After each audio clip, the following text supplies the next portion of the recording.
The rise of far-right organizations in Israel has sounded alarm bells for the Palestinians, who now fear exemption from their ancestral homeland. But after the recent elections, Benjamin Netanyahu and his far-right Zionist alliance have gained unprecedented power, causing chaos among Palestinian ranks.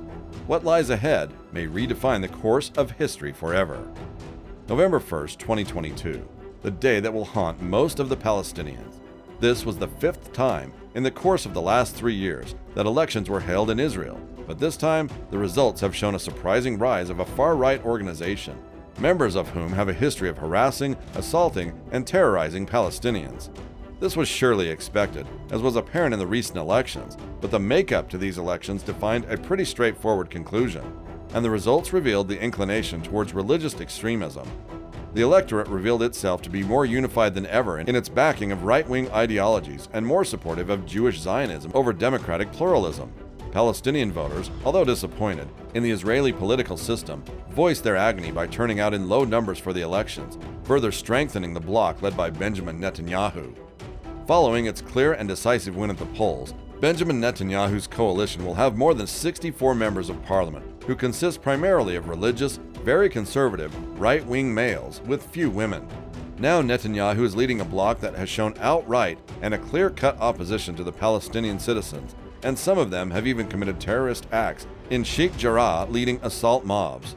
Now that a majority of religious nationalists and ultra-Orthodox, Haredi, parties are set to enter government and likely work cohesively for the next 4 years, this coalition is expected to impose violent policies against the Palestinians. Together with the Haredi parties, this coalition will be held together by a type of theocratic Jewish supremacy, which will manifest on the ground primarily as intensified repression of Palestinians and other non-Jewish minorities. Diving deeper into this coalition, we can find some familiar faces in Bezalel Smotrich and Itamar Ben-Gvir, both of whom have openly called for violence against the Palestinians and who are the biggest winners of these elections. Ben-Gvir is the religious and spiritual leader of Meir Kahane, the American-born ultra-nationalist with anti-Palestine rabbi blood running through his veins. Meir Kahane was also convicted of domestic violence in the U.S. before migrating to Israel. Ben-Gvir, in particular, was a member of Kahane's Koch Party, which called for driving Palestinians from Israel, citizens and non-citizens alike, and he has idolized the perpetrator of the 1994 massacre of 29 Palestinians at the Hebron Mosque. To make things worse, he was also convicted of supporting Jewish terrorist mobs and organizations against the Palestinians. Even the Israeli army, famous for its ultra-Zionist agendas, deemed him too radical to enlist.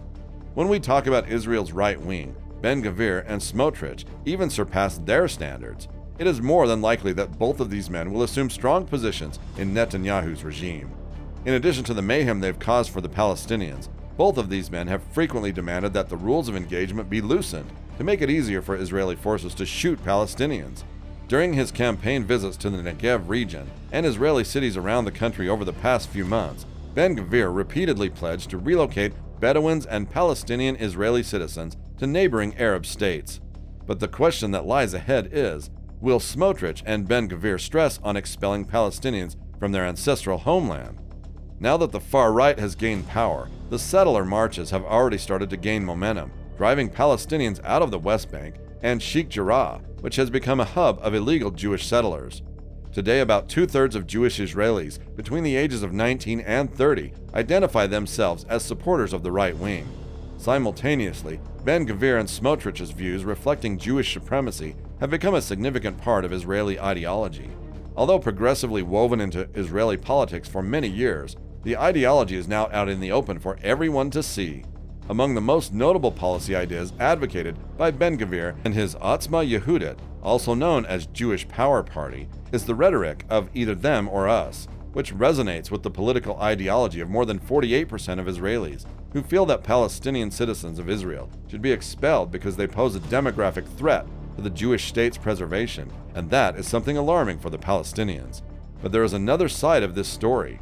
According to some analysts, this ultra-Zionist approach by the new regime might disrupt their relationship with the big boys, and the million-dollar question is, will the U.S. continue to support Israel?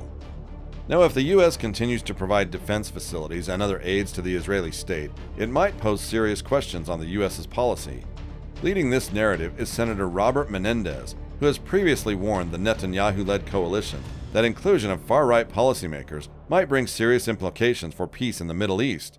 The current situation stems in part from the U.S.'s longtime failure to actually pay some attention and hold Israel accountable when it comes to the latter's pledges and responsibilities relating to protecting civil rights, pacifying inter-ethnic tensions, preventing the growth of Jewish settlements in the West Bank, and avoiding further illegal territorial expansion into the Palestinian areas. Let's not forget the move to annex East Jerusalem or the West Bank. Now that Israel is all set to accept the new government, the coming days will be of utmost importance. Netanyahu's regime with his ultra-right policymakers might wreak havoc for the Palestinians, but there is one more aspect that can prove crucial in the coming days. One of the most controversial disputes in the history between the Jewish state and the Palestinians has been that of the Haram al-Saraf, the compound that holds religious importance for both the Jews as well as the Muslims. It will be important to see the stance of the new regime regarding this dispute. Let's not forget that Ben-Gvir and his followers have been consistently trying to expand Jewish rights into the area, along with the assertion of Israeli sovereignty over the area. With Ben-Gvir and Smotrich at the heart of the new regime, the holy site might become a point of conflict between the two states. In fact, it didn't take much time when Ben-Gvir decided to stir tension among the Muslim world by announcing a 15-minute trip inside the compound. Ben-Gvir did not use his visit to pray on the site, something that is forbidden to Jews by religious law, but which he and others have long advocated for. The visit invited criticism from across the globe, and even became the reason for the postponement of Netanyahu's visit to the UAE. Still, the move was seen as a deliberate provocation, one that risks upending the delicate status quo in one of the most volatile holy sites in the Middle East. Palestinians regard Al-Aqsa and the Golden Dome of the Rock situated beside it as a symbol of Palestinian identity, as well as a reminder of their aspiration for a capital in East Jerusalem in a future state, and at the same time, the far right in the newly elected Israeli government sees it as a potential territorial expansion along with some religious gains. No doubt that the new coalition, with its anti-Palestine rhetoric, will make it tough for the Palestinians in the future, glimpses of which can already be seen. But what lies ahead will be crucial in Middle Eastern politics. The far right has gained political control of Israel, and the situation has already started to aggravate. The world awaits in caution, and for the Palestinians, it seems like only a Messiah will do. Let us know your thoughts on this situation in the comments section below. Make sure you press the like and subscribe button for more videos on the hottest news around the globe. And if you do like watching videos related to geopolitical tension, then push that bell icon so you stay updated.